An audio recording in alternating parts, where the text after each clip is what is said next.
जय हिंद दोस्तों। स्वागत है मेरे नए वीडियो में। दोस्तों इस वीडियो में हम बिहार शिक्षक भर्ती टीआरई 4.0 के लिए भौतिक विज्ञान को करने वाले हैं। तो चलिए दोस्तों वीडियो को स्टार्ट करते हैं। तो दोस्तों यहाँ पहला प्रश्न है, प्रकाश वर्ष इकाई है। ऑप्शन दिया है दूरी की, समय की, आयु की, प्रकाश की तीव्रता की, एक से अधिक कोई नहीं। तो दोस्तों इसका राइट आंसर हो जाएगा ऑप्शन नंबर ए, दूरी की। दोस्तों प्रकाश वर्ष जो है दूरी की इकाई है और एक प्रकाश वर्ष यानी कि एक लाइट ईयर में 9.46 गुणे 10 का पावर 15 मीटर होता है। 9.46 गुणे 10 का पावर 15 मीटर होता है एक लाइट ईयर में, यानी कि एक प्रकाश वर्ष में। इसके एक्सप्लेनेशन को भी देख लेते हैं दोस्तों।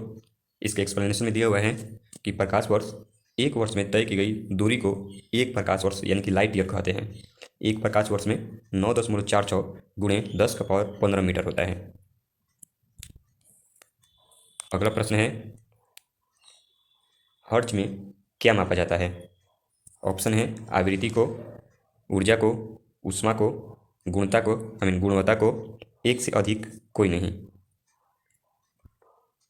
तो दोस्तों इसका राइट आंसर हो जाएगा ऑप्शन नंबर ए, आवृत्ति को। दोस्तों आवृत्ति को हर्ट्ज में मापा जाता है। हर्ट्ज को संकेत में इंच जेड लिखा जाता है। साथ ही दोस्तों यहाँ पर साइड में इसका आंसर दिया हुआ है, लेकिन हर एक प्रश्न का आंसर आप खुद से करने का प्रयास कीजिएगा ताकि आपका अभ्यास हो सके।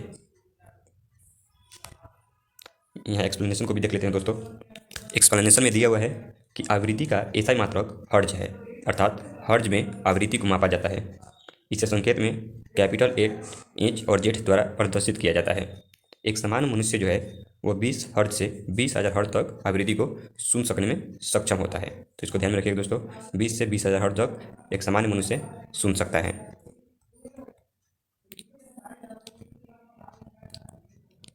अगला प्रश्न है दोस्तों, आवृत्ति को मापा जाता है। तो दोस्तों इस प्रश्न को अभी हम लोगों ने किया ऊपर में, तो आप पुनः यह प्रश्न आया है, तो आप बताइए इसका आंसर क्या होगा। हर्ट्ज, मीटर प्रति सेकंड, रेडियन, वाट, एक से अधिक कोई नहीं। तो दोस्तों अभी इसको हम लोगों ने ऊपर में किया है, तो इसका राइट आंसर हो जाएगा option number A, hertz.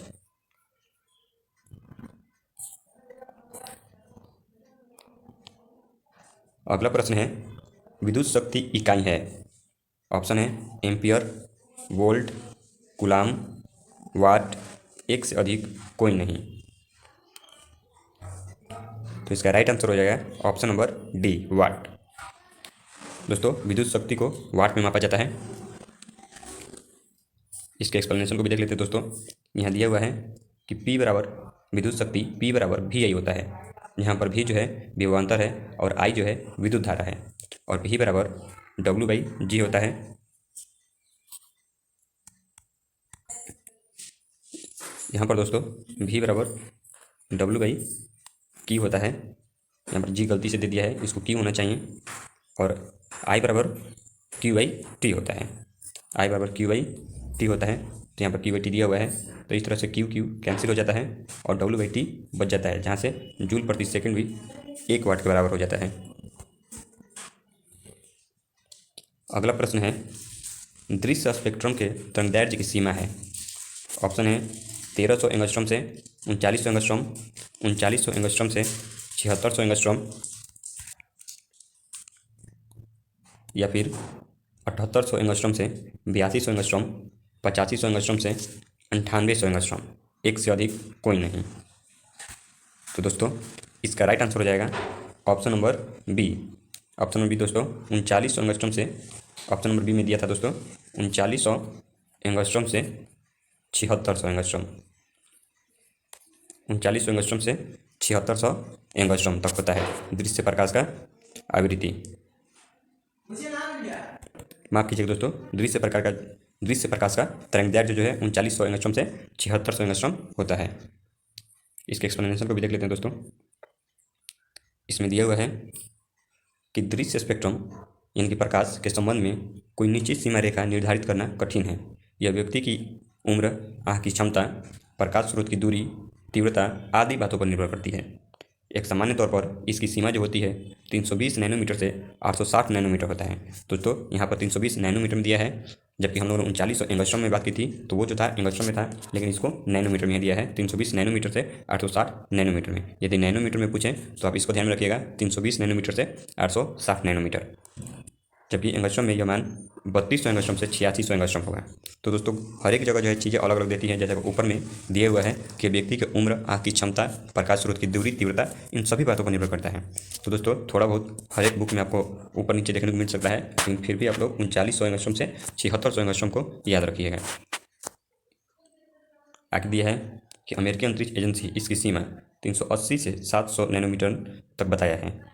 NCERT पुस्तक में इसकी सीमा 400 से 700 नैनोमीटर लिखी गई है। तो दोस्तों थोड़ा बहुत ऊपर नीचे हो सकता है, थोड़ा बहुत कम बेसी हो सकता है, लेकिन फिर भी आप इसको 3900 एंगस्ट्रॉम से 7600 एंगस्ट्रॉम को लगभग याद रखिएगा। तो अगला प्रश्न है, सौर विकिरण निम्न में से किस परास में दिखता है? सौर विकिरण निम्न में से किस परास में दिखता है?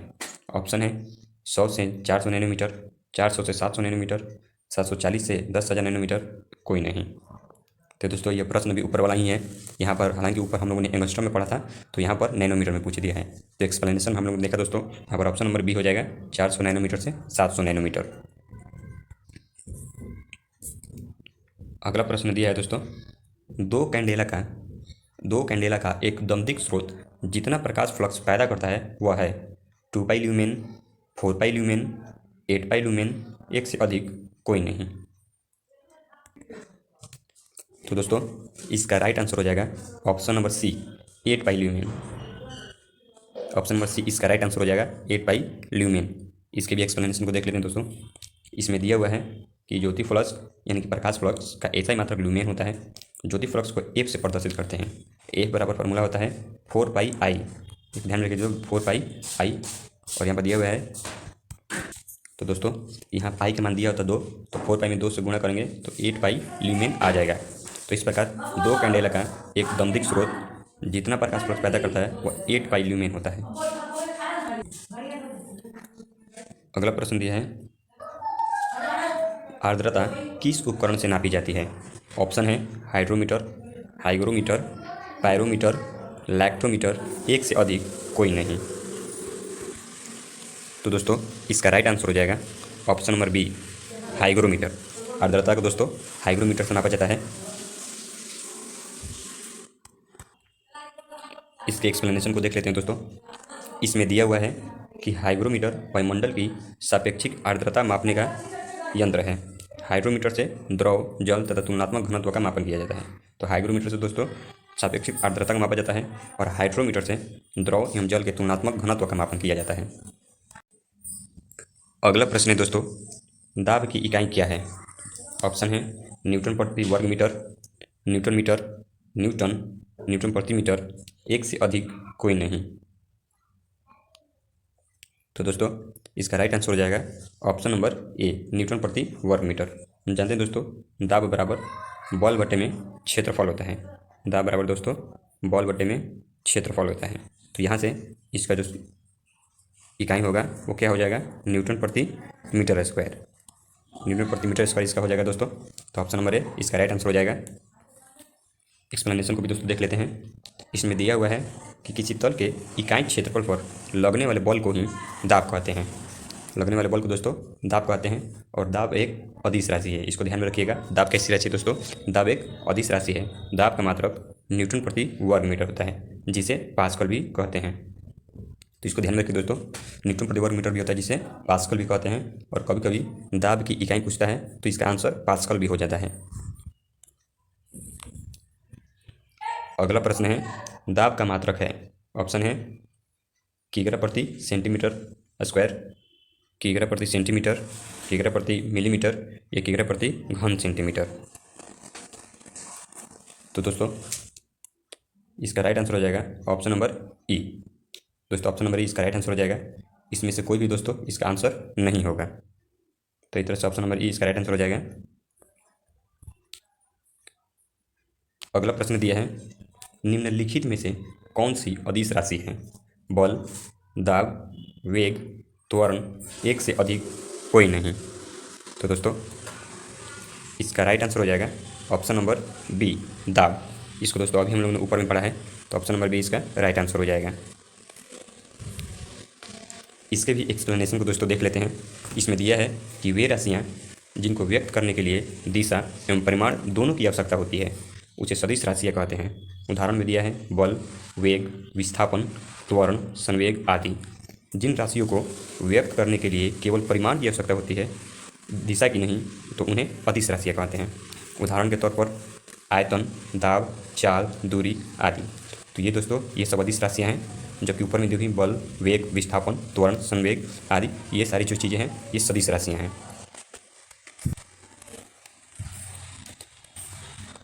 अगला प्रश्न दिया है दोस्तों, निम्न में से कौन सी सदिश राशि नहीं है? तो बताना है दोस्तों कौन सी सदिश राशि नहीं है। गति, वेग, बल आघूर्ण, विस्थापन, एक से अधिक कोई नहीं। तो दोस्तों ऑप्शन नंबर ए जो है इसका राइट आंसर हो जाएगा गति। दोस्तों गति जो है वो अदिश राशि नहीं है, बल्कि सदिश राशि नहीं है, बल्कि कौन सी राशि है? अदिश राशि है। बाकी वेग, बल आघूर्ण और विस्थापन ये तीनों जो है ये सदिश राशियाँ हैं। तो इस तरह ऑप्शन नंबर ए हमारा राइट आंसर हो जाएगा। अगला प्रश्न दिया है, यदि धरती की घूमने की गति बढ़ा दी जाए तो भूमध्य रेखा पर पिंड का वजन क्या होगा? बढ़ जाएगा, घट जाएगा, कोई परिवर्तन नहीं होगा, दो गुना हो जाएगा, एक से अधिक कोई नहीं। तो दोस्तों इसका राइट आंसर हो जाएगा ऑप्शन नंबर बी, घट जाएगा। दोस्तों यदि धरती की घूमने की जो गति है बढ़ा दी जाए, यदि उसकी घूर्णन गति को बढ़ा दी जाए तो भूमध्य रेखा पर पिंड का जो वजन है वो क्या हो जाएगा? उसका वजन घट जाएगा, कम हो जाएगा। इसके एक्सप्लेनेशन में दिए हुए है दोस्तों कि किसी परिक्रमण करने वाले निकाय पर भूमध्य रेखा पर अपकेंद्रीय बल यानी कि सेंट्रीफ्यूगल फोर्स कार्य करता है। यह बल गुरुत्वाकर्षण बल के विरुद्ध कार्य करता है, जिससे भूमध्य रेखा पर व्यक्ति के भार में कमी दर्ज की जाती है। तो इस तरह से ध्यान में रखिए दोस्तों, जब पृथ्वी के घूर्णन गति को बढ़ा दिया जाए तो भूमध्य रेखा पर रखा वस्तु का भार जो है हल्का प्रतीत होगा। अगला प्रश्न दिया है, निम्नलिखित में से किस राशि का मात्रक नहीं है? ऑप्शन है प्रतिबल, बल, विकृति, दाब, एक से अधिक कोई नहीं। दोस्तों इसका राइट आंसर हो जाएगा ऑप्शन नंबर सी, विकृति। विकृति का दोस्तों कोई भी मात्रक नहीं होता है, जबकि बल, प्रतिबल, दाब इन तीनों का मात्रक होता है। इसके एक्सप्लेनेशन को देख लेते हैं दोस्तों। इसमें दिया हुआ है कि किसी वस्तु की बीमा में आया परिवर्तन और उस वस्तु की मूल बीमा के अनुपात को विकृति कहते हैं। विकृति एक बीमाहीन राशि है। बीमाहीन राशि कहने का अर्थ है दोस्तों इसका कोई मात्रक नहीं होता, इसमें लंबाई, चौड़ाई, ऊंचाई ये बीमा नहीं होती है, अर्थात इसका कोई भी मात्रक नहीं होता है। अगला प्रश्न है, निम्नलिखित में से किस तरीके से 1 वोल्ट व्यक्त किया जा सकता है? ऑप्शन है 1 जूल प्रति कूलाम से, 1 कूलाम प्रति जूल से, 1 जूल कूलाम से या 1 जूल कूलाम प्रति सेकंड से। तो दोस्तों इसका राइट आंसर हो जाएगा ऑप्शन नंबर ए, 1 जूल प्रति कूलाम से। क्योंकि दोस्तों हम जानते हैं कि V बराबर W/Q होता है, जहाँ पर W कार्य होता है और Q आवेश होता है। तो इस तरह से दोस्तों V का मान 1 लाने के लिए W का मान भी 1 रखना होगा और Q का मान भी 1 रखना होगा, जिससे V का मान 1 आ जाएगा जूल प्रति कूलाम। तो एक्सप्लेनेशन में भी दोस्तों वही बात दी हुई है। तो आगे बढ़ते हैं। अगला प्रश्न है, निम्नलिखित में से कौन सा न्यूटन के गति के तीसरे नियम का उपयोग करता है? दोस्तों न्यूटन के गति के तीसरे नियम को जानते हैं कि क्रिया के विपरीत एवं समान प्रतिक्रिया होती है। तो इसका ऑप्शन दिया है तीरंदाजी, अंतरिक्ष रॉकेट, वेंचुरी मीटर, एक से अधिक कोई नहीं। तो दोस्तों इसका राइट आंसर हो जाएगा ऑप्शन नंबर ए, तीरंदाजी। तीरंदाजी दोस्तों इसका राइट आंसर हो जाएगा। ये न्यूटन के गति के तीसरे नियम पर आधारित है।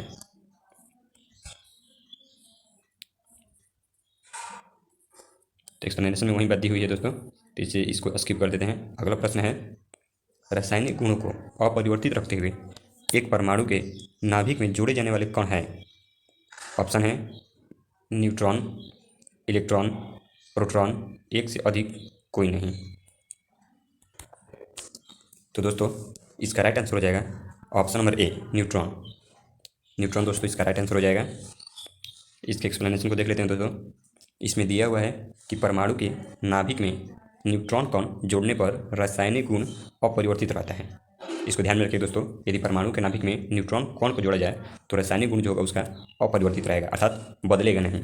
नाभिक नाभिकीय कण प्रोटॉन तथा न्यूट्रॉन से बने होते हैं। इस कण को न्यूक्लियस कहते हैं। दोस्तों, नाभिक में प्रोटॉन और न्यूट्रॉन होते हैं और दोनों को सम्मिलित रूप से न्यूक्लियस कहते हैं। तो चलिए दोस्तों, हमारा वीडियो यहीं पर समाप्त होता है। दोस्तों, मिलते हैं अपने अगले वीडियो में, तब तक के लिए धन्यवाद।